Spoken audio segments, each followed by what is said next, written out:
Welcome to the first ever episode of our podcast series, Photo Talk, where we have Filipino freelancers come in to talk about their journey from the start until now, to inspire others to pursue freelance photography and to show the realities of being one. I am your host, Wesley, and today's guest specializes in sports, events, and portraits. She is currently working for nowhere to go but UP in the UAP and for Agilas UMAC FC in the PFL. The people in the UAP scene call her Ja, and some people in the PFL scene call her Sam or Samonte. I welcome to the show Ja Samonte. Welcome to the stage, Ja Samonte. How Hello. are you? All good. Yeah, I just not just woke up, but like an hour ago, I woke up from a nap. So a very good That's nap. great. Good. Yeah. I gotta recharge the batteries for today. That's good. At least Yeah. may energy for later. Yes, my energy for Okay. later. So, how does it feel to see yourself in the position you're in right now as a freelance photographer? Mm, it actually feels weird kasi this wasn't the plan. Ang una kong plan nga is to go corpo, but Ooh. unfortunately, I went corpo ha. I went corpo for a month and a half, and I just told myself, okay, maybe this is not for me. I was like that. So I'm like, maybe this is not for me. I'll go try freelancing. And so far, so good naman. It's kind of working right now. Heck Um, yeah. yeah. Okay, so there's this picture here that really caught our attention when you showed us your portfolio. So it's this picture here of this football athlete here on the ground. I can't tell if he's happy or if he's sad. So can you please tell us the story behind this photo? Yeah, he's actually very frustrated because he tried to kick the ball in the goal. Oh, So, damn. but it actually just bounced back dun sa there's this metal thing sa goal, diba? So it just Oh. bounced back, and then he's very frustrated because they were trying to like catch up on points because we were like behind two games na. So we lost two games already. So this was one of our first games na nanalo kami. Pero kasi dahil nga may goal differential, parang ganon sa football, we really needed those points kasi we wanna go up sa final four talaga ng PFL. So, Mm. yan kasi actually spur of the moment lang. Usually kasi when I take the photos, syempre yung gusto ni client. So, gusto nila action shots, ganyan, and portraits. Pero kasi sometimes I'm like, okay, I think napapagod ako mag-action lang and portrait. So I'll look for something else na shoot. Fortunately, medyo malapit ako sa side niya. So nakita ko yung ganon. I have a more closed up version yan eh. Just Mm. di ko na rin ata na galaw na i-post sa Instagram ko. Pero I have a more closed up version yan na that's really one of my favorite photos so far kasi ganda talaga na na-capture na emotion. Halata mo yung emotion, halata mo yung frustration. True. So, yeah, that's the context of the whole picture. That's good. Okay. So we know he's frustrated because of that whole thing. So would you like to explain then um what kind of equipment what kind of lens did you use to take that really close up shot of that? Yeah, okay. So, usually dapat 'di ba sa football it's like really long lenses, 70 to 300. But Oh. unfortunately, wala pa akong budget for that. So like ang current lens ko is 55 to 200 na Fujinon. Fujifilm kasi ang gamit ko na Ooh. camera. Yeah. Currently upgraded my body muna kasi it used to be XT100. So it really has a slow shutter and medyo tired na ako of the slow shutter. So I really had to upgrade na ng XH1. XH1 yung current ko. Mm, So, yun. Yun yung pinang-take ko ng photo na yan. I see. I also own a similar kind of lens, but it's not Fujifilm. It's Tamron because my camera is Oh, Canon. okay. Very And cool ang Tamron. pero too bad I needed an adapter for it because my camera does not support yung. It's not RF, pero it's like the Ah, one before RF. okay, Very sad. gets. That's sad. Oh my gosh. Ang mahal pa naman ng mga adapter. True, true. Pero it's Mm-mm. still worth it naman to use those Yeah. old lenses. Mm-mm. So, in a nutshell, how would you describe your experience in the freelance photography industry so far? Right now, ano pa lang ako eh. Actually, nung una kasi, it's like a racket, you know. Kasi, of course, ang perspective nga ng mga tao is, pag photog ka, it's just full-time and then racket. So, ngayon kasi it's my like, maybe, ano na, magte 10 months na siguro, 9 months na ako nagfe-freelance, gano'n. Ooh. Gano'n-ish. Yeah. Na yung full-time ha. Kasi dati naman nagfe-freelance talaga ako na yung racket-racket kumukuha ako, ganyan. So far naman, for me, mahirap siya kasi although 3 years na ako nagfo-photog, I don't think na super duper established ako yet in the industry. Kasi konti pala yung kumukuha eh. I only have like 2 clients. One in the UAAP na hindi UP.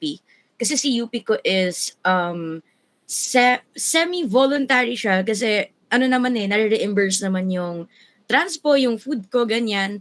So, until now kasi I really have to connect with other people talaga. So, fortunately, nakapag-connect ako sa UST players naman. Isang player, actually, for now. So, may client din ako in UST. And then, yun nga, si PFL na fortunately, nagulat na lang ako kasi kinontak ako. It used to be an old client of mine. And then he was like, you have to wait ha, wait ka lang. So, ganun siya. Uh, pero yun, so far hard kasi 2 clients lang yung gina-juggle ko. And syempre, the rate, I would say na starting rates talaga mahirap pa talaga. Not until established ka na. So, hard siya, Mm. pero very fulfilling na you get the clients, you get the likes, ganun, the shares, the reposts ng mga players na sinushoot mo. So, yeah, that's it for me so far. That's true. Because yeah, money is also important, but what also Yeah. matters then is if it's something that you like to do as a job, then don't let Mm-mm. anything stop you. Keep Real. going, Yeah, that's so real. no matter the obstacles. Yeah. Okay, so now let's take us back from the start. So, what first got you into photography? Was it because of like an artistic family background, or did you do it as more of like a personal hobby turned to a job now?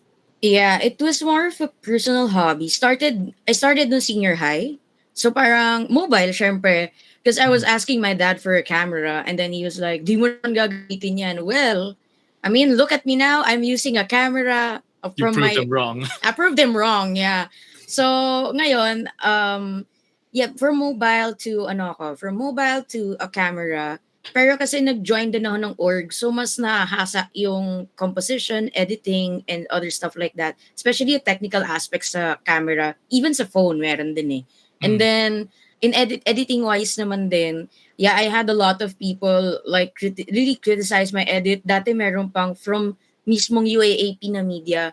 They were like, maybe you should make this a little bit bluer on the yung sa temperature blue na ng konti tapos yung Mm. tint is purple ganyan para daw mas magandang tignan. So madami na ako napagdaanan din also. Kaya talaga from hobby to wow, ginagawa ko na siya professionally talaga. So yeah. That's good. It Mm-mm. shows that you take passion to that hobby, and you start to evolve and also Yeah. learn from all those people that you interact with. Yeah, that's Yeah. good. Now, Mhm. okay, you already answered the question of like you studied photography. I mean, technically, you studied it in sa high school. I mean, sorry, sa college or sorry, Yeah. yeah, senior. Sorry, Senior high school. Yeah, senior yeah, high yeah. school. Sorry, senior high school through an organization. But if I were to ask you this for someone that's trying to start out photography, would you think na it's much better to have formal education or much better to start with self-teaching? Oh yeah, ako for me, sa photography kasi usually 'di ba experience. Pero nga fallback also practicality wise, dapat may fallback ka din ng formal education kasi nga hindi naman all the time may client ka. So just in case na it doesn't work out for you, at the very least formal education is meron ka. Ako graduate din kasi ako ng OU, multimedia studies din ako. So ano talaga, basically, yon ang ginagawa ko ngayon, fallback ko na lang siya. Pinag-aralan ko rin yung photography doon, pero lahat talaga nito taught by my orgmates, tsaka ako na mismo on field sa pag-shoot. So, ayun, ang advice ko na lang for those who would want talaga is just take that formal education, tapusin ninyo kasi it serves as backup also for the days na wala kang uh, client. Yeah. Okay. Mm-mm. Do you think then the having formal education and learning photography also helps you yourself to be taken seriously by clients when they look at your background? Or is it Ye- not necessary? Actually, I think meron siyang part kasi dati no naghahanap ako ng mga corpo work. So may mga naghahanap ng photographers. Kaso kapag naghahanap sila photographers, one, need ng certification, ganyan. Or two, kahit ng formal, yun nga, yung formal background education, kailangan graduate ka. Minsan may ganun eh. Hindi kasi maiiwasan here sa Philippines, medyo mataas ang standards natin. So Very I really, true. yeah, so I really think na it helps talaga na may formal education. So, ayun. Okay. At least it can help with how clients can perceive you naman with Yeah. formal education. Mm-mm. So, when did you start considering to take photography seriously as a career, especially in the freelance space? Like, look back when you started to like the hobby. Was there a point na you started to have an epiphany na, I think I should do this as a job? Actually, no. I really wanted to teach or be a librarian for some reason. Oh. Yeah. Pero kasi hindi na ako nakapag-transfer. So gusto ko mag-shift out ng course ko kasi noon. Eh hindi na ako nakapag-shift out because it was pandemic at saka medyo strict din yung OU about it. So parang I was like, okay, maybe I'll give this a try. So I studied multimedia nga. Enjoy ko naman kasi marunong din naman ako mag-video edit, ganyan, and other stuff like that. Pero sa photography talaga, yun yung bread and butter ko. Na kahit hindi kami masyado naturuan ng prof nun, I had my org mates din na who helped me out sa photog talaga. Tapos ang bonding talaga namin is puro photo walk, ganyan. Tsaka ako lang na-realize na, oh sige, pwede ko pala talaga tong gawin for a job, ganyan. Nung nag-quit na ako doon sa corpo work ko. So ang corpo work ko is 1 month and a half lang until I realized na it's not for me. So parang uh, after nun, syempre may ano pa yan, peak depression ng I'm unemployed, wala na akong pera, ganyan pa. Tapos, I have to thank actually yung jowa ko kasi ang nangyari, may sinend lang siya sa akin. So, may sinend siya na naghahanap daw ng sports photographer. Randomly, sa Telegram, naghahanap. Di ba kasi may mga job listing doon and stuff like that. Yeah. Na right? So, gahanap daw sa sports photographer. Kinabukasan na agad. So, chinat ko na agad yun, gave my rate. Tapos kinuha ako itong parang youth football league to eh. So, mga bata naman. Tapos after nun, yun yung sabi nga sa akin ng isang person doon na nag-boss ko ngayon na you wait until like a few months kasi nag-arrange pa daw sila ng team. Nire-regroup nila yung team. Tapos tatawagin nila ako for yung mga pag-photoshoot, ganyan. So, it really worked out. Na-realize ko na, okay. So, meron pala akong chance na makapag-work professionally, especially in sports.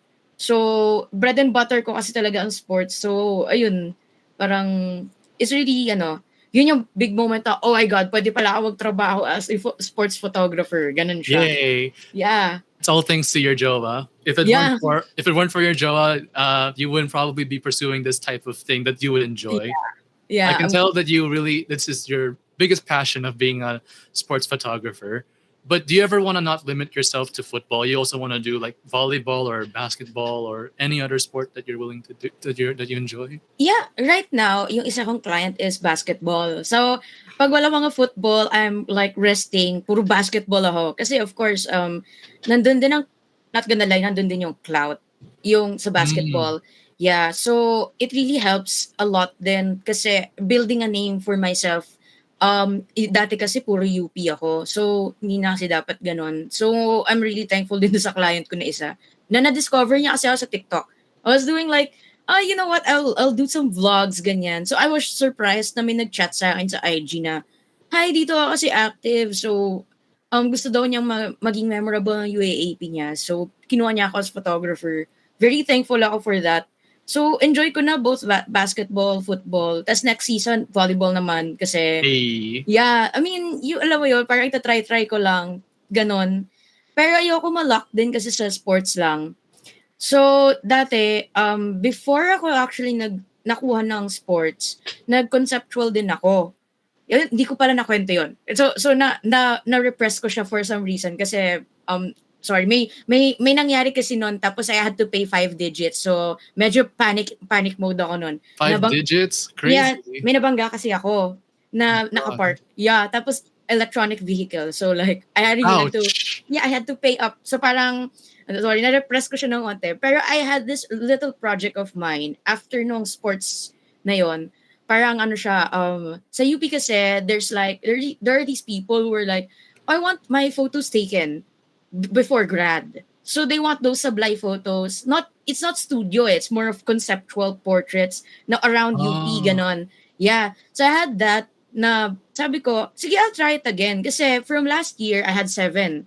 Tapos nung this year, nag-post kasi ako nag-post na ako, hinapal ako ng mukha ko. I posted on different UP groups kasi para malaman ko if may mga gusto bang magpakuha. Fortunately, ang dami pala. I had 30 plus clients. it's like you This, struck gold there, diba? right? It's 30 like plus? Like 30 plus. 30 plus in all of them in one day? No. In 2 months. 2 months In 2 naman. months? Yeah. God. 30 plus clients. Tapos, sabi pa ng mga friends ko, baguhin mo yung schedule mo. I'm like, oh no, it's too late. So, imagine mo, meron akong Monday, Tuesday. Tapos, ang pahinga ko like 2 days lang or 1 day lang. Tapos, ang edit time ko noon, ilang oras din na edit yun. So, puyat-puyat ako noon. Pero 30 clients na, grabe, nagulat ako na sabi ko, kaya ko pala to. Kaya ko rin mag-self-sustain ng something na ganito. Pero syempre, seasonal lang, alam mo yon. So, True. ayun. So, yun din yung mga moment. Yung sa sports na yun, tsaka itong conceptual. So, yeah. All right. Okay. There's that one moment where you had the feeling that you struck gold with the number of clients. Yeah. So I'm really happy. I'm really happy for you for that. Oh, thank you. Thank you so much. My God. Ang hirap din nun. Kapal ng mukha, no? Kinapal ang mukha, promise. It's really the groups that would actually broaden your horizons sa ganon. Very true. Yeah. Okay. Now let's go back to when you were a kid. So you always thought of like what career you wanted to have when you grew up. So when you were a kid, did you ever imagine of having a different career path for yourself? Or I mean, it's never been about photography, but you imagined that you went somewhere else, right? Yeah. Ang gusto ko nung una nung bata ako is, so ang ano niyan, in order is, alam ko teacher. Then my dad said, no, walang pera dyan. I mean, hindi naman ganon. Like, nagulat din ako kasi sabi ko, okay, sige. O, di magla-librarian ako. My dad also said no. Kasi sabi niya, pag librarian daw, wala daw din pera. But the problem is, he actually graduated library science. Hindi lang kasi siya nag-boards. Kaya, wala talaga pera kapag di ka nag-boards sa pag-library. Yeah. Tapos, after nun, I was like, okay, how about medtech? O, di ba, iba-iba na yung path ng gusto ko. No? I wanted med. Tapos sabi niya, mag-retire ako ng 60s, mga ginanon pa ako. I'm like, okay, edi wag. Tapos ang gusto niya for me is IT. Sabi ko, sige, mag-IT ako. Tapos, hindi ako nakapasa ng, ito naman kasi yung dad ko, ayaw niya gusto niya, quota course agad na ilagay ko sa UP, sa UPCAT ko. Kasi nga, kahit nga, actually, Ateneo, UP, lahat yan, pati actually Lasal, I applied, tsaka UST, lahat IT or Comsci lang. Kasi ayaw niya ng iba, ayaw niya makita ng iba. Natago ko sa kanya pag may iba. Tinago ko rin yung nilagay ko yung library science. Nagulat siya dun Pero sabi ko, wala So, ang ending kasi is, nag-recon na lang ako sa OU kasi hindi umabot yung jiwa ko dun sa test. Tapos, kaya ako napunta sa multimedia. Tapos, nagulat din ako kasi nag-iba na yung trajectory. So, I wanted to be a teacher talaga. Sabi ko, inisip ko yan, college professor, I'll take let after I graduate, ganyan. Yun nga, after the year after I graduated, medyo nag-boom nga si photography business ko. So I'm like, okay, sige, I'll take this for now. Tapos, syempre, I won't keep my doors closed naman sa corpo, sa pag-teach, ganyan. Kasi, naman talaga teaching, oo. Huwag na tayo mag-medtech, iba na yon kasi ibang kurso din, di ba? So, yeah, oo. So, hindi ko na-imagine talaga na mag-arts path ako. Kasi nga, lahat technical. Lahat kailangan ng may something, ganyan. So, ayun. Nagulat na lang din ako, nagpo-photog na ako ngayon. It's my profession. Yeah. I can sort of relate to this because I also had a different career path in mind back then. I also wanted to take up IT, pero more specifically sa pang game dev. Pero I learned it the hard way na it's kind of not for me because I wasn't able to memorize yung mga codes for different languages. Yeah, mahirap yung different languages. That's true. That's so So true. I kind of also had a crisis then during the end of my Mm-mm. junior high when I'm about to go to senior high. I was like, oh, which one should I choose? It wasn't Yeah. until I think it was my friend and also my dad also that inspired me to try out arts and design. Well, my dad's not the artistic type, but he does photography from time to time if his company needs someone to cover events for his company and all. That's so And cool. because my friend kind of inspired me to start trying out creative ventures with like drawing and stuff, but it's drawing's not for me at all. But Yeah. I still want to do like mga new technology type of art when it comes to graphic design, but it's not Mm-mm. my main strength. But more on like ito video production or even Yeah. photography, which is Yeah. also my number one career path. I want to do photography, either if it's self-employed or Yeah. employed. Or Yeah. employed. Yeah. Fun kasi Uh, siya eh, no? true. Mm-mm. But oh yeah, the shift, seeing your shift from wanting to be a teacher to Yeah. librarian to med to IT, then The to idea. now, it is a very crazy like uh, journey going like Oo, ganun siya eh. Oo. Parang isipin mo, eduk yung dalawa. Yung first two, kasi librarian oh sa ano, tapos teacher. Tapos after nun, I wanted med. Tapos ayaw ng dad ko. So gusto pa niya, hindi lang IT eh. Ang choice is ComSci, tapos IT is really the second one. No, yeah. ComSci daw talaga. I'm like, I don't even know how to math. Sabi ko ganun talaga. Tapos sabi niya, no, kaya mo yan. And then I saw his card. Oh my God. May 5 siya sa mga calculus niya. Hindi ko nga Oh, kaya no. mag-calculus. Tapos pagka-calculusin pa niya ako. So, ayun. Yeah, it was really a crazy journey. Though I'm really That's not true. closing doors sa edu. Kasi gusto ko balikan yung pagla-librarian. Pero baka pag matanda na ako. So, enjoy ko pa ang photography ngayon. Masaya naman siya. So you said you want to be a teacher. Would you consider trying out being a teacher for photography? Like you want to give out photography lessons to a school or try to be a content creator that teaches mga photography tips like what I see mga YouTubers that they do? So, right now, yung content sa YouTube, not yet pa. Kasi alam kong mahirap yun. I'm a one-man team right now. So, hindi pa kaya. Pero yung sa teaching ng photography, yeah, I used to do workshops. So, nakapag-workshop na ako sa Adamson. Nakapag-workshop na rin ako sa UP. Yeah, kasi yung Oh, org that's an ko, honor. yeah, sa org ko kasi, they look for people na alumni ganyan who would actually do workshops. Minsan for free, minsan binabayaran ako, minsan not. Pero alam mo yon sa Adamson, syempre, binayaran ako. It's connection to connection kasi nung friend ko. Ang hinanap nila noon, mobile photographer. So, at that time, nasa in-between pa kasi ako noon eh. So, ayun. Yeah. I'm honored to be talking to someone that gave workshops. Yeah, nag-workshop, nakapag-workshop na ako. Yeah. A few times, yeah. All your tips here that you'll be sharing to us will be very useful. It's like you're giving a workshop, but pre-recorded for a podcast, diba? Yeah. So, yeah, ayun. So awesome. So to you, what makes freelance photography different from other creative freelance works or other freelance works in general? Like example, what makes this different than freelance graphic design or freelance website building or whatnot? Oh, okay, sige. What makes it different aside from well, syempre pag website at saka graphic. I mean, website. So website tayo. Pag website kasi mas malaki yung bayad kasi it's a full website, right? Si graphic design kasi tsaka si photography, medyo in terms of, grabe no, pera agad inisip. Pero in terms kasi of the rates, ganyan, almost the same lang siya. Kasi nasa Pinas tayo. So parang medyo, iba kasi yung tingin ng mga Filipino eh. Especially kung client mas Filipino. Pero pag graphic designer ka na freelance tas ibang bansa, medyo mataas naman ng konti. Tapos for me, ang difference siguro is, ewan ko ako ba kung, feeling ko ako lang din kasi to, pero kasi mas madali yung edit ng photog for me kasi yun yung bread and butter ko eh. So parang sa work na ginagawa ko, nakapag-graphic na rin kasi ako nung sarili ko kasi nga ang dami kong may mga projects nga ako back then na yung sa pag-photog din, tapos kailangan ko ng mag-graphic design for it. So ayun, parang I guess the difference is mas madali yung sa edits for photos rather than the graphic designing. Tapos kapag ano naman, in terms of work naman, si graphic designing, ito yung ano eh, si graphic designing, let's say 4 hours, 4 to 8 hours kang nakaupo sa PC mo. Pero si photog naman, minsan 4 to 8 hours kang nakatayo. Ganun siya. Kasi nga, Yeah. 'di ba? Kasi it's like bawa ako sa basketball. Usually kasi pag may men's basketball, may women's basketball din. Sinasabay ko na siya kasi kasabay ko yung women's basketball pa uwi. So parang ang nangyayari is, syempre, may upuan naman, but most of the time kasi you look for angles, ganyan. So sa work na to, ang more of ano iniikot ka kasi.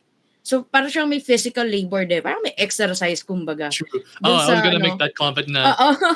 this is one of those freelance jobs na that you can get exercise from if you're an events Yeah. photographer. Not just Mm-mm. like exercise in terms of like being a fitness now, but exercise of wanting to go out and explore, Yeah. trying out new places and experiencing new events that you've never seen before, di ba? Yeah. Tapos syempre ano ko pa, it's not just that kasi ayun, ang dami din. Like it's an exercise na masaya, especially if it's your passion. So ay ako True. masaya naman ako doon. Kahit na pag-uwi ko tulog ako agad, charot, hindi, nag-e-edit ako. Pag-uwi ko, edit ako kasi kailangan kailangan may ma-produce sa the next day. So ayun lang naman. So I think that's the difference. Na-discuss ko money-wise tsaka yung physical-wise din. Yeah. I So, see. I see. mm. One other thing that I see that makes it much different than other freelance works is the logistics side. I guess more on travel. So when you know that you have to travel, do you kind of add it as like a teeny tiny fee to your rates because of how far it takes for you to go? Yeah, I do add it. That pero depende siya. For example, meron ako here sa Marikina lang. I have this event sa next week ata. So I have this event next week na syempre dahil Marikina lang, taga Marikina lang din ako eh. So isang commute lang siya, isang jeep lang. Parang back and forth, mas madali na siyang commutein. So yun, hindi na ako ano talaga ng transpo. Pero syempre, if it's an event, they do have to provide me food. Kasi that's the one of the things the important din for me. Kasi hindi ka pwede malipasan ng gutom sa trabaho eh. Good. So, yeah, oo, 'di ba? Tapos halimbawa, ito nga yung sa football ko, yeah, I do add a fee, especially kasi umaabot kami ng, let's say, there are games that are like at 8 p.m. So until 10, I can't take trains anymore and I can't walk towards Vito Cruz kasi doon yung train station eh. So hindi na rin ako makapaglakad papunta doon. So parang I really have to go either book an in-drive, Grab, or Angkas. Minsan scary pa nga yung Angkas kasi makipot yung daan papuntang Cubao eh. So True. ayun, I really have to add transpo fee para hindi rin lugi. Kasi of course, it differs from the labor eh. Kasi labor and talent, ganon. Yun yung one of the things ano talaga, you have to consider. So, yeah, that's about that sa transpo. Pag malapit, syempre, Marikina. Pag Marikina, wala. Pag ano na siya, QC, ganon, nalagpas ng Diliman. Let's say. Kasi sa Diliman, mabadali ka pa makapag-commute eh. Ganon eh, kumbaga. So, wala nang, most of the time, I don't charge the transpo na. Pero kapag lagpas na, let's say, Tomas Morato, ganyan, Commonwealth, Fairview, mga ganon. Syempre, I really have to add na kasi, especially kung ang gagabihin kami, I have to book something to, go home. Para di na ako True. jeep. Yeah. One of the number one fears of like being an event photographer, really the transportation, especially when you have to go home from night. So yeah, very very, very scary. And considering that I don't know how to drive yet, but I still want to do this kind of stuff. So yeah, I'll take lessons one day, and I'm gonna have to rely on public transport. Yeah. Okay, so now, can you take us back to your very first freelance gig? What was it, and how did it happen? How did you get the call for it, and what did you what was your takeaway from that experience? Okay, you already said that you got it because of your jowa, right? So Yeah. so what was your takeaway from that experience itself? So, ano lang siya, tawag dito, I don't know, para kasi siyang, parang actually, para siyang pangatlo ko ng freelance, na photog.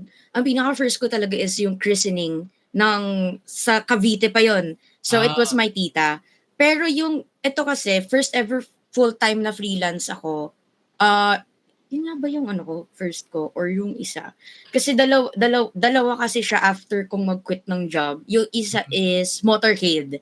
So motorcade naman siya. Ano naman, di ko lang ma-disclose. Pero kasi, ano naman 'to ha, hindi ako nagpipili naman ako ng kliyente ko. Kahit lapagan ako ng 50,000 diyan na ta's immoral naman, hindi ako nag-aano, gano'n ako, built that way, mga gano'n. Pero Yeah. yeah, okey naman yung motorcade. I mean, I met Wilma Docent dun sa motorcade and actually nakasama ako dun sa live niya. So may idea na kayo kung ano yon if ever. Pero they're very fun people also. Takeaway ko dun sa first ever 'pag ko yung first ever yung sa christening, hindi ko talaga I'm actually shocked na kinuha ako ng tita ko there kasi nga first gig ko yon ng hindi siya sports kumbaga or event na parang birthday gano'n, celebration. I mean celebration din ng christening pero alam mo yun parang it's really different kasi bata kasi yung pinipicturan mo, eh, so ibang-iba siya. Nung gano'n, nung una pa lang, kasi magkano lang yung bayad sa akin nun, sabi ko, "Sige pang ano lang 'to, eh, wala pang ano ko lang, pang if ever in the near future talagang pang ano ko lang racket-racket," gano'n. Pero itong recent this year talaga na nagkaroon ako ng mga gigs, parang tatlo yung sa motorcade kasi tatlo yun. So nag-Batangas trip pa ako nun kasi Batangas yung isang motorcade and then Mm. after nun sa Manila naman, parang sabi ko, "Okey din 'to, tapos connected ka sa ibang people. As halimbawa, kailangan nila kasi 'di ba may mga photographer din ng House of Representatives, mga gano'n. Yung mga Yeah. sa mga ano nila, current representative, actually, hindi lang kasi sila nanalo na party list. Pero kasi kung nanalo sila, isa na rin 'yun sa mga current gig ko na nag-aano rin ako from time to time. Kasi Hmm. in fairness, ano naman, okey naman yung bayad nung ano na yun, kasi sulit na sulit yung pagkain. Pero after nung mga gigs na yun, yung 2 gigs specifically, that motorcade and then the one na binigay nung jowa ko, I was like, kaya naman siya siguro. Pero, medyo ano kasi ako, eh, hindi kasi ako confident talaga. I mean, ngayon I'm speaking, it looks like I'm confident. Pero nung mga unang times ko talaga, I'm like, I don't think I can do this kasi kahit medyo makapal yung mukha ko in a sense, parang hindi iba kasi siya when you like market yourself, eh. I'm good at this, I'm good at that, I have this, I have that, like, alam mo yun, parang it's a bit hard. It's, uh, ano na lang talaga, pinatibay ko na lang yung loob ko. Like, Mm. gano'n siya. Ang hirap mag-freelance photog, eh, pumasok ka, may reputasyon ka naman, pero kasi hindi ka pa gano'n kasikat. Yun yung pinakamahirap na part, I guess. Ayun yung ano, tama ba yung ano yung question mo ulit? Yung takeaway yun, 'di ba? But yeah, Oo. I mean, currently that's my thing. Lagi yun naman yung nasa isip ko na parang, uh, ano siya, racket talaga siya. Ang hirap 'pag freelance photog ka lang. Yun lang yun. Parang ang hirap 'pag wala kang ibang ginagawa. Mm. Mm. Was there anything in particular that you learned from both those first time freelances? Both those first time, 'pag Cavite ang venue, talagang dapat maningil ka sa gas. Kasi dahil nga family namin, talagang binigyan nila kami ng panggas. Unfortunately, siyempre nabigay ko sa nanay ko yun kasi siya yung nag-drive, eh. Yeah. But alam mo yun, tapos ano pa ba, takeaways also is that you have to find clients that would jive with you. Ano kasi yan, eh, okey, sa industry kasi, yung kahit dun sa mga ibang groups sa sinalihan ko, there are people who would just take and take and take those clients, eh. For me, ang perspective ko diyan, you nurture your clients. Kasi, Mm. uh, I'd rather have I'd rather have hindi pa ako established, pero I'd rather have clients that would actually come back to you for more shoots, gano'n. They would come back to you kasi they like your work ethic, ganyan and everything. Rather than you just take and take all of those clients. Tapos, sometimes kasi nakikita ko, bawa, mababa yung bayad, ganyan. So parang hindi kasi siya worth it kapag ganun. Tapos hindi ka, maririnig mo magrereklamo si photographer, hindi ako pinakain. Kasi mababa din yung bayad. So syempre, hindi ka talaga mapapakain yan kung ganyan kababa yung talent fee. So parang ako, for me, if I have the clients na I do have the name na also, sa UP, ganyan. I'd rather have na, nga talaga, parang building that, it's professional, but I'm also friendly kasi. So parang, I'd rather nurture those clients na, sige, balik kayo sa akin, ganun, diba? If not, of course, hanap ng iba. Pero kasi, you really have to find those clients that would jive with you. Mm. Na, alam mo yun, parang hindi masama loob mo na nagtatrabaho ka. Ganun siya. Yeah. So just basically like building trust with those clients and clients that like resonate with your kind of niche with your photography. Like Yeah. if they are looking for this type of style and they're like, oh, I want this again, so they'll call you up again, para you can take it. Yeah. Right? Yes. That's about Oh. that. Okay, so let's move on to the next question. So when you landed your first gig, did you already have knowledge on like freelance photography isn't just about taking pictures? There's also a business side to it, like marketing or client management, or was it something you had to learn on the spot? Ganun. I think dahil nga medyo lax ako kasi sa tita ko to eh. So I really thought na, pag photography naman, it's all connections. Kasi that's what most people actually tell me, especially in sports, ganon. Kasi nga, currently, I'm in sports, di ba? Tapos I realized na, shit, no, it's not like that. Ay, hala, sorry, mura. Pero I'm like, no, ganon, di ba? Sorry ah. Pero yun, I'm like, Okay. hala, hindi pala. Like, it's really not something na you would just sit down and take photos and then they would come to you and say, oh, I like your photos. No, you have to sell yourself out there. Natutunan ko siya hard way. Isipin mo, 3 years na ako nagsisports actually. Pero of course, on the side, nag-events din ako. There are people who actually get me a second shooter, ganyan. Pero kasi, ang hirap. Kasi nga, kung na-build ko, ito yung biggest regret eh. If I built my reputation like as early as the 2 years ago, ganon, I think I would have had na hindi na ako nag-apply for a corpo job. Mga ganon. Like, I think nag-stick muna ako to freelancing. Nag-stick ako to full-time freelance photography.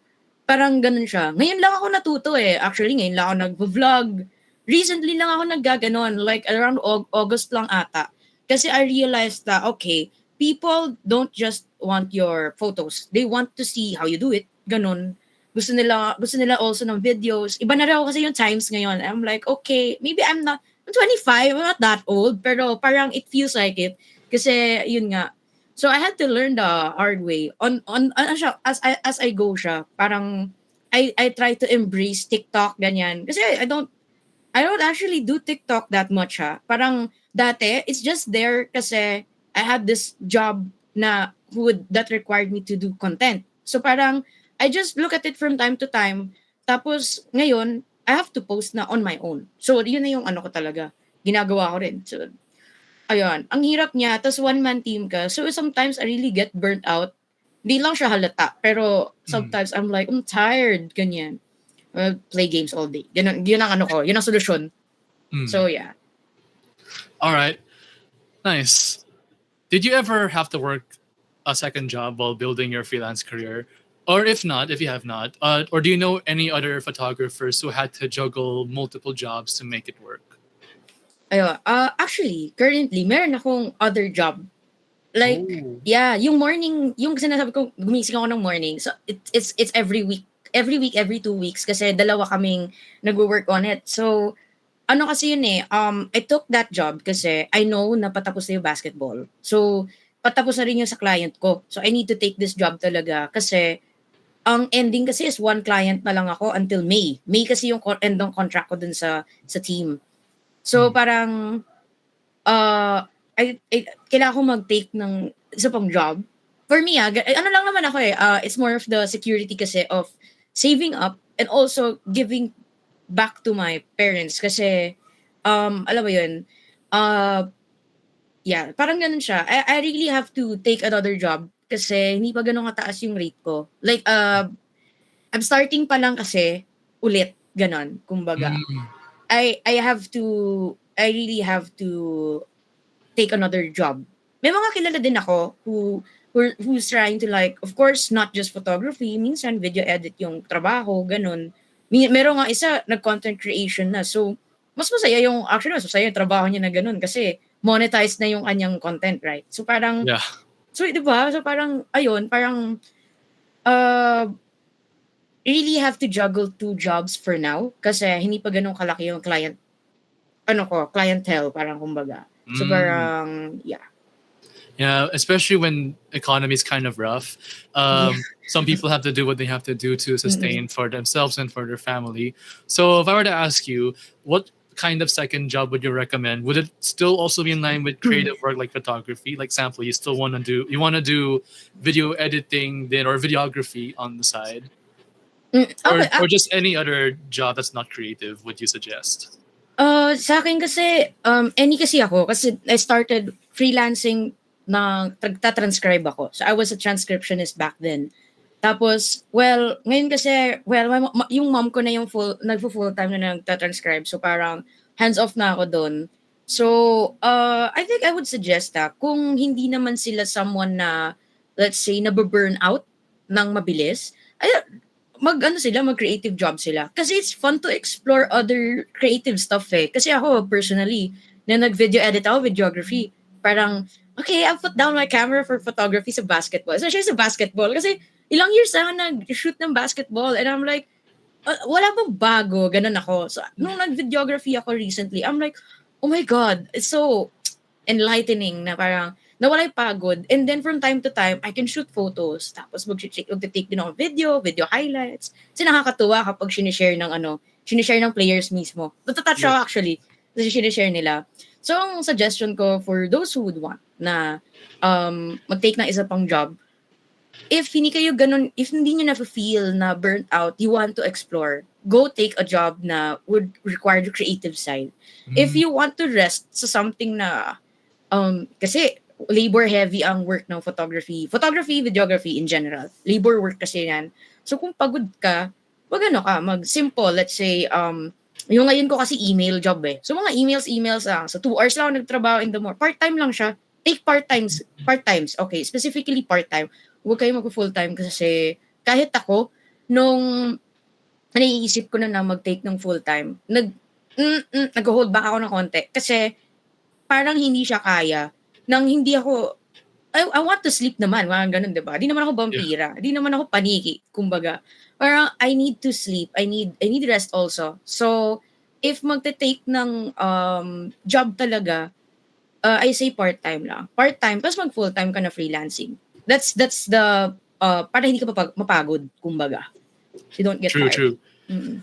About what you said about you making mga video reels, then you'll be so surprised that the players will start to share the ones you made, right? Yeah. It reminded me of what happened to me then a few days ago. Like, I didn't make it, but I saw this artwork, an amazing artwork of Absolute Batman, a new Batman that's currently taking over the comic industry. Yeah. I shared the fan art, then I was surprised na the person who drew the fan art actually liked my story. I was like, oh, I'm so flattered that an artist did it. Yeah. That's so cool. Absolute Batman. Yung malaki yun, diba? The big Batman. The big one with the axe for. With the axe. Yeah. Yeah. Batman doesn't kill, but he'll use a big axe to chop your arm off. Yeah. That's the absolute Batman. And Batman doesn't kill, but he'll shoot you with a rubber bullet shotgun.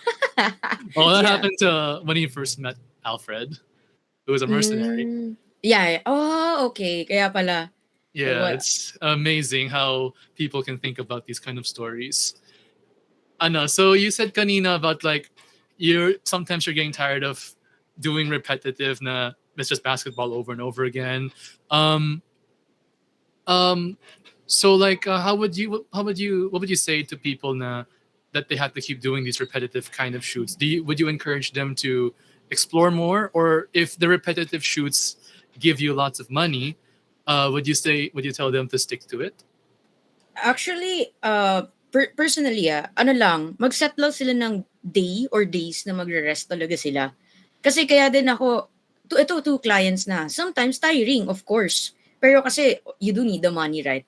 Ang suggestion ko dyan is, even if merong ang ganyan na repetitive na shoot, you find ways, wow, BDO, pero yeah, you find ways, you try to find ways to like step out of the comfort zone na lagi kang, bawa, action lang, ganon. Kasi that's where it gets tiring eh, na parang, it's the same thing na you see all over again, gaganon ka eh. So ano pa yung things na dapat mong tandaan sa sports? Kasi ako nga sports, diba? So ano pa ang other things na dapat mong parang i-keep in mind para maano lang ng konti yung utak mo na, okay, parang gusto ko i-try yan. Kasi sa sports ngayon, may motion blur pa. So ngayon tinatry ko na yun, dati ayoko yun. I'm like, ano ba ya? What's the sense? It's sports nga. Well, maganda ngayon ang motion blur. Kahit ako, ginagawa ko siya. Very Nagagawa ko rin siya. true. Yeah. So When you try parang, to take yung mga, ano yun, low shutter speed, then you try to take a picture of them moving, they're yeah. still, but the background is moving. Oo, Kind of yeah. illusion, di ba? I actually have that sa Instagram ko. UST yung team na shinutan ko nun. So it was very fun naman. It was fun kasi parang, oh, this is something new, ganon. Breath of fresh air. O kaya, halimbawa, si client mo, let's say they wanted na, I want some stills, I want yung, portrait, I want something na action, nag-shoot ako. Do that. Syempre, gawin mo yon. Pero sa duration na, halimbawa, parang nafe-feel mo, parang pare-parehas na. Saka ka mag-shift. Ano ba yung maganda? Pag nakatress si client mo, shoot mo, instead na i-shoot mo yung magta-stress siya, aabangan mo yung shot na yung magse-celebrate siya. May ganun kasi eh. Tapos, bawa, yun nga, si motion blur. Ang dami kasing pwedeng things na gawin na sa sports na parang patagal pagod, kumbaga. So, hindi lang siya yung videography. Kasi, of course, if the client does not want you to take the video or take videos, you can't do that talaga. So, what are the other things na pwedeng mong gawin na para hindi ka mapagod? Especially if yun lang yung kinakapitan mong work. So, yun yung one.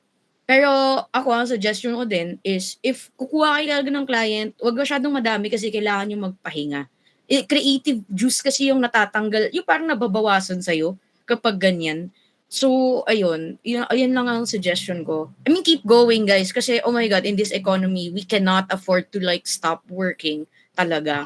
Yeah, We cannot it's so afford. bad right now. It's so bad right now eh. So, Oh, I really suggest more creative ways talaga. You think about it talaga eh. Composition, yeah. what other shots can you do? Ganyan. It's like with I've heard stories of like if example, Deadpool and Wolverine.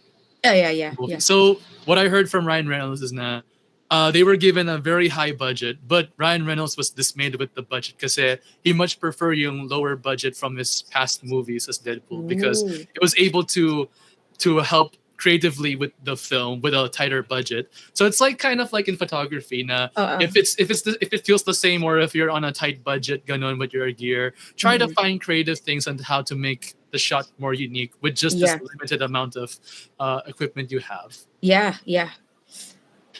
So we should appreciate na even though we don't have that much expensive things, even with mga cheap equipment, we can try to find ways to make that cheap equipment feel like something expensive. Yeah, that's so true. Actually, there may saying na ganyan na parang it's not about the equipment eh. It's about how skilled you are and talented you are as a photographer and how you hone those skills. Kasi, syempre, well, in the long run, magkakaroon ka ng magandang equipment. Tapos ma-realize mo na, shit, kung may equipment pala akong ganito, it would be, wow, it's like much powerful. Ganun. I would be so powerful. Mga ganyan, di ba, na type ng thoughts. So, yun. That is really something to keep in mind. Yes.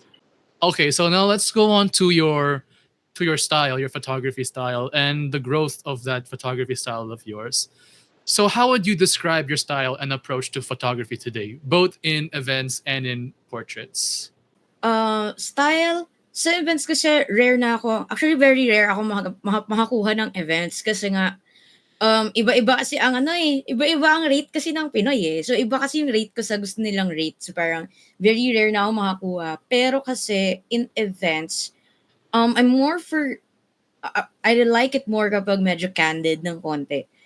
Yung mga shot. So, ano bang events ko? Pag concert events, ano na yan eh, di ko rin sure kasi it's been a while. Like February ata yung last February yung last ko, yeah. February, Calya Tunes, I think. Tapos, pag concerts kasi minsan sa edit ko dinadaan, kumbaga. Tapos, events in terms of mga debut, birthday, ganon. I think, photog style ko, naghahanap ako ng something candid. Usually, yun yung hinahanap ng mata ko. Of course, syempre may shots nung host, gaya, gasalitang host, the birthday celebrant na nakangiti, ganyan, or something like that. Group shots, ganyan. Table shots, meron din. Kasi usually, yun naman talaga, tsaka yung shot nung cake, ganyan. Pero, ang hinahanap ko talaga na very happy ako pag nakuha ko is yung mga candid shot. Bawa, nakangiti, nag-uusap-usap, nakangiti sila, ganon. So I think yun yung for the events. Si ano naman, si portraits naman, currently kasi, kaano ko lang grabe yung 30 na nirat-rat ko na yun. Medyo napagod ako doon. Halata mo actually doon sa dulo na medyo pagod na ako. Pero Oh, I think yung aside from candid also, mahilig kasi talaga ako. I don't know why. Pero ang hilig-hilig ko siguro kasi dahil sa sports ako. Kasi, sa sports kasi, hindi mo naman mapapakompose yung tao na, pwede ba tumigil ka dyan? Kasi hindi mo yeah. magagawa, di ba? Yeah, you have to let them play the game. You Yeah, want, don't di want you ba? don't want them to You don't want them to unintentionally stop. lose or anything. Yeah, yeah. So parang, di ba parang dire-diretso sila naglalaro. So Yeah. talagang, yung eye for composition ko, I guess, na-train dahil doon. Kasi 3 years ko nang ginagawa. Tapos, Mhm. pag ganito sa mga portraits, actually, kaya nagdadalaw assistant Mas hirap pa akong mag-post sa kanila. Yung Assistant? pinaka-favorite ko, yeah, assistant. Parang ano lang, Ah, let's say, nag-aayos ng sablay. Meron akong ganun. Ano naman, bayad naman yung mga yon. Okay guys, don't worry. Charot, ganun na, bayad naman yung mga yon. Tapos, good, good, good. ang ano naman, ang inaano ko sa kanila, parang, ang pinaka-favorite kong pinagawa dun sa mga client ko is walking in front, like towards the camera.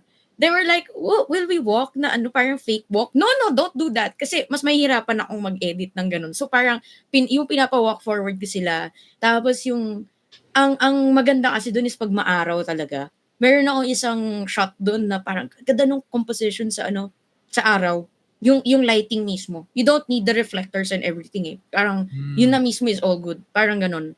So, I think, yun yung mga gusto ko yung mga moments talaga na nabibigla na lang din ako na, ganda kong ganito, kung tumayo ka dyan, mga ganon. O kaya, yun nga yung walking na, I think yun yung mga style ko talaga, action shots talaga. Nahirapan ako sa stills. It's so hard to get the stills unless may bokeh effect siya for me. Kasi parang hindi ako nasasatisfy pagkita lahat. Mga Sorry, ganon. what is yung bokeh effect? Si bokeh is something like this. Yung kung ano yung nasa, di ba ako, this is me, I'm the subject. Tapos ito, blurred yung So background ko. blurry yung background talaga. Yeah, So blurred yung lower background. aperture. Yeah, lower aperture, ganun siya. So gusto ko ng ganong effect minsan kapag nagpo-portraits na lang ako. Kasi parang, di talaga ako satisfied pag di gumagalaw. I'm so sorry, but yeah. Ganun siya. Kaya I feel na may enjoy ko din kung halimbawa, yung fashion, ganun. I feel Yeah. I would actually enjoy that kasi they're just moving. I will take the angles, I take the shot. Parang ganun siya. So, ayun, that's about that. Yeah. I know. I think So it's when you're doing those kind of like moving subjects, especially those that are doing fast, you know, like you gotta lower down yung aperture to bring in lightness, and also you Yeah. need to prioritize yung shutter speed to like sample 500 to make it very Yeah, still. yeah. Do Yeah, you fear of opening the ISO just for this? Because when you open the ISO, grainy will appear. Do you fear that, or you don't fear that at all? No, kasi sa sports kasi sanay na ako. Minsan I use 6,400 sa ISO. So parang ang ginagawa ko is dinadaan ko siya sa edit talaga. Like sa edit siya. Oh. So hindi lang siya kasi 'di ba, actually very helpful si Lightroom do sa AI na denoise Pero kasi True. ngayon, dahil wala akong Lightroom na may AI denoise, manually nagde-denoise talaga ako ng photos ko. So for me, syempre pag maaraw, ayoko sanang gumamit as much as possible ng mataas sa ISO kasi outdoor ka na nga So parang carry na yung bawa 800 na shutter speed. Minsan nga umabot ako 1.2 at 1.250, ganon. Oh. So umaabot akong ganon. Kasi UP sobrang maaraw talaga. Like sa Diliman, ang araw sobrang araw dun. So parang ganon. Pag sa ganon na conceptual shoots ko, yung mga pag sablay season, talagang ano yan, talagang um, hindi nagiging grainy. So parang ako, happy ako dun kasi syempre less I adjust yun sa denoise So parang mas makakapag-focus ako sa colors, ganun. Pero kasi Mm. pag sa concert, sa sports, di mo maiiwasan na mag-grain talaga siya. Tapos idadaan mo siya sa edit. Bawa, pag sobrang grainy talaga, ay, black and white mo na lang yan. Di ba? May mga ganun kasing technique. I wanted to ask then, has any of your clients had any problems with the graininess in the pictures, or no, they don't mind talaga? No, they don't. They don't mind. Pero of course nung yung equipment, my very first equipment kasi naka-manual lens ako, 75 to 300 na Minolta. So Mm. naisipin mo nagaganon ako sa sports. So parang when there's really not enough light and nagti-3.2 ako ng XT100 pa yung camera ko, the clients don't have a problem. But I have a problem with it kasi I don't like it. Like, especially in sports, it should be sharp, ganon.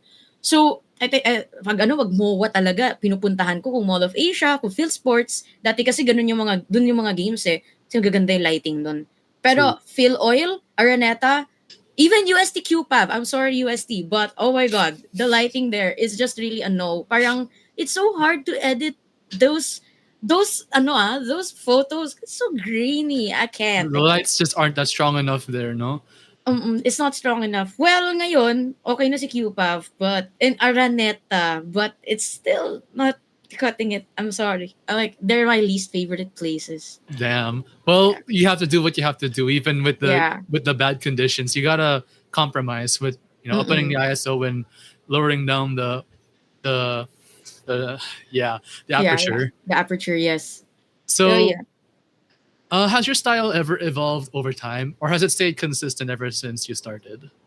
I think it did evolve over time kasi nga I got the point is that medyo na napagod yung napagod din talaga ako at some point kasi dati I used to grind like almost all of the games, basketball games plus on the side, magbawa there's table tennis. Pupunta rin ako diyan.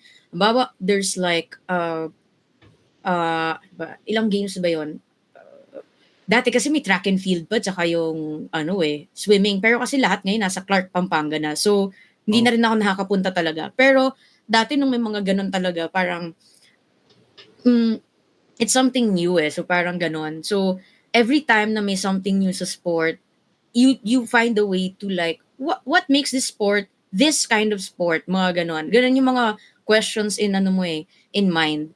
So parang, I think nag-evolve siya throughout time kasi you got to be a little bit more creative talaga when it comes to sports kasi nga it's not just about action. Yun yung one thing na I learned all throughout these years. Tapos yun nga nung dati takot ako sa pagkulay-kulay, black and white, ganyan. I'm like, di naman sila patay. Eh di naman ganun yun. I mean, it conveys a story talaga. And alam mo yun, parang what's stopping me from doing this? 'Di ba? Parang hindi naman siya something na well, now that we're talking about it, makes me sound so judgy pala no dati. Pero kasi, it's something na you would grow out of it talaga. It's something that you would try. So I think talaga, nag-evolve yung style ko, not just in the color grading, ganyan, or in the, parang composition. Composition. So, yeah. Pati mindset din on how you would do it. So, yeah. So it's not just your creativity when it comes to the shoots. Your mindset also of how do you shoot the photos is also also changed or evolved. Yeah. Okay. So what would you say is the type of colors that you would usually use the most when it comes to editing in Lightroom? Like, would you try to make it more vibrant or neutral or less saturated to give it more moody? Like in general, it can be different for portraits and for events or sports. But in general, what would you say is the one that you like to use the most? Oh yeah, ito ay talagang this one. Puro siya cooler colors talaga. Tsaka cooler colors ang ginagamit ko. And then it actually depends on the sport. So saturated sa basketball, yung high saturation, hindi siya bagay. Pero bagay siya sa football. That's what one thing I've discovered this year. Sayang mag high contrast, high saturation sa football. So parang currently ngayon, yun yung dalawa na ginagamit ko. Sa temperature cooler, tapos pag depends on the sport kung bawa pag football, talagang saturated. Pag saturated with high contrast ng konti. And then kapag basketball, sometimes high contrast. Pero kasi ako, I like it na natural lang yung itsura nila. Kumbaga parang ganon. Mm. So, same with concerts din. Napansin ko din yon. Pag nag-a-adjust ako ng light sa concerts, talagang hindi ako nagwa-warm masyado na kulay. It really differs per category, per genre ng photo. Yeah. What style I'd like to approach when I try to do Lightroom for mine? If it's like typical outdoors days, I would want to go with a more vibrant feel because I got so inspired by Four of Spades music video. Which one Wow. was it? Yeah. Or Aura. Because look at how vibrant they are. The shirt of Zild, you can see that it's a bright red, and also the grass, it's so green. It's a green, yeah. The grass that I need to touch nowadays.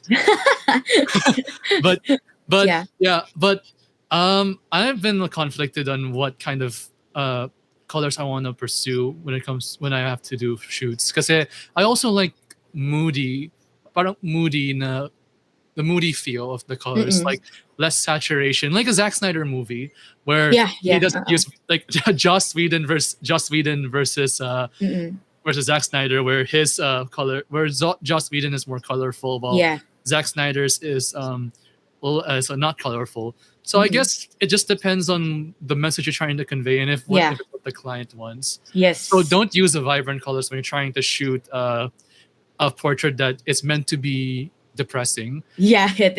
Use the colors that can actually fit the mood. Or you can use black and white. Yeah. Yeah, you can use black and white. Every time that if the lighting is bad, just use black and white or use the split tone option in Lightroom. I suggest that also because like you want it a little bit more creative, more not black and white na stuff. Just go use desaturate it. Tapos punta ka doon sa split tone sa Lightroom. And then saka ka magpili ng color na gusto mong palitan. Yun lang siya. Yeah. Oh yeah, technology is great, huh? Yeah, it is. Okay. Now, you mainly do event, sports, and portrait, and you also have a certain type of niche to them, like with how you compose them.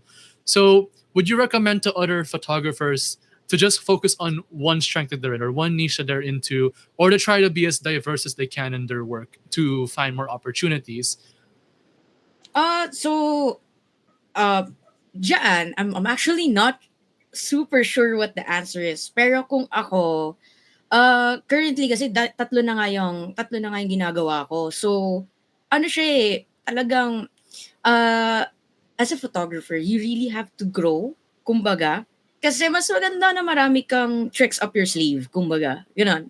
Kasi, dati, may nakausap kasi ako, parang sila, studio lang kasi yung studio photo, yung ginagawa nila.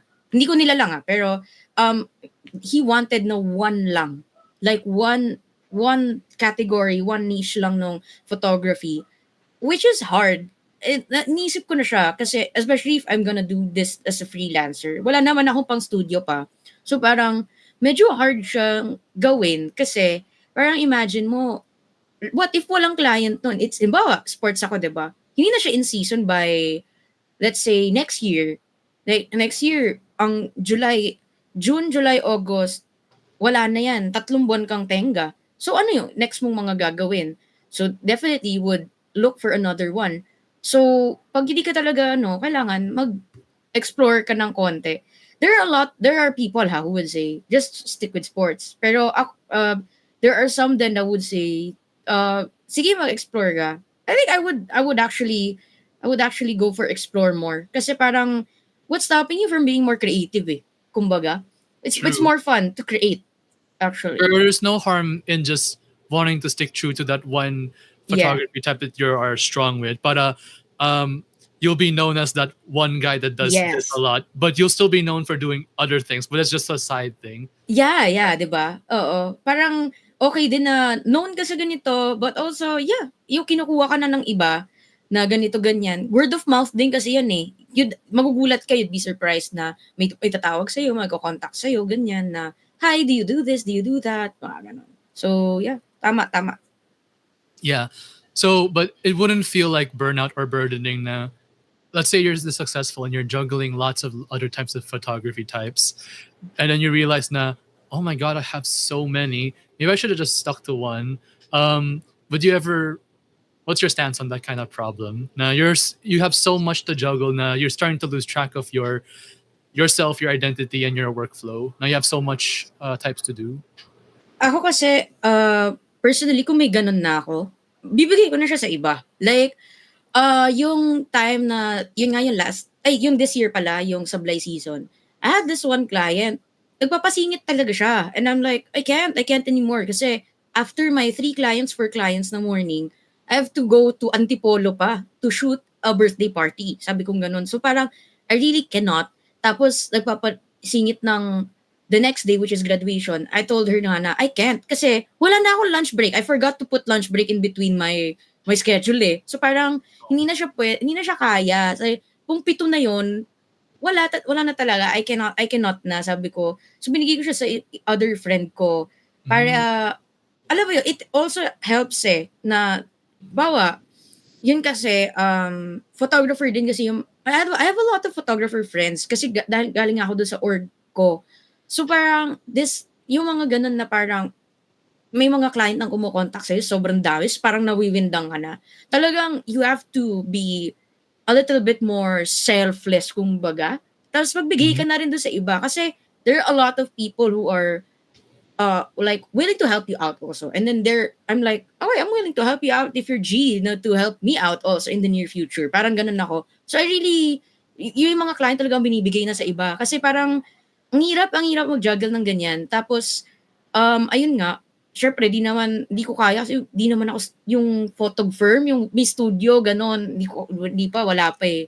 Wala pa sa ano namin yun ng mga magbabarkada. Hindi muna. Mm-mm. So it's okay to say no to clients if you feel like that your schedule's busy or if you feel like that it's too advanced for you. It's okay to say no, di ba? Yeah, it's okay to say no. Oo. I've let's say speaking from experience, recently kasi merong kumukuha sa akin na parang gusto niya may softbox and everything. And I'm like, hala, wala ako softbox. I don't have that. I don't have that yet. So parang sabi ko, I'll call a friend. I'll let them know and then I'll give you their number, reach out to them. Sabi kong gano'n. Kasi itong friend ko na to, siya nag-start siya studio photo, mga hindi Kobe para, Andre Paras. My God, kliyente niya yun, saka si Jano Gibbs. So parang sabi ko, contact this person kasi magaling siya. Sabi kong gano'n. If you're looking for studio, ito yon. Kasi parang, whenever I contact that friend niya, sabi ko, if he just needs an assistant, kasi I want to learn the lights and everything. Kung pakainin mo lang ako ng Jollibee, masaya na ako. Sabi kong ganun. Diba? Tapos Manila lang. So, it's a bit near. So, parang ganun. It's okay to say no, talaga, sa client. Pati yung mga barat na client. Like, guys, it's really okay to say no. Yeah. It's okay. We'll get to the toxic clients in a bit because there's a special segment for that part. Okay. But yeah, it's good that you're giving referrals to your other Barkada photographer friends because you're helping the ecosystem of the photographers. Yeah. Para it's not just you. The industry can thrive so that people can have like a family to feed. Yeah, like that. yeah. Mm-mm. That's More great. options, you know. Oh. Thank you so much for listening to this episode of Photo Talk. However, we have run out of time in today's episode, but you can listen to the uncut version of this episode through YouTube by looking at the link down below. It's an unlisted video and you can view it for free. We are giving away these things for free so that we can help our fellow freelance photographers thrive in the industry. As always, thank you so much for listening and tune in for the next part. See ya!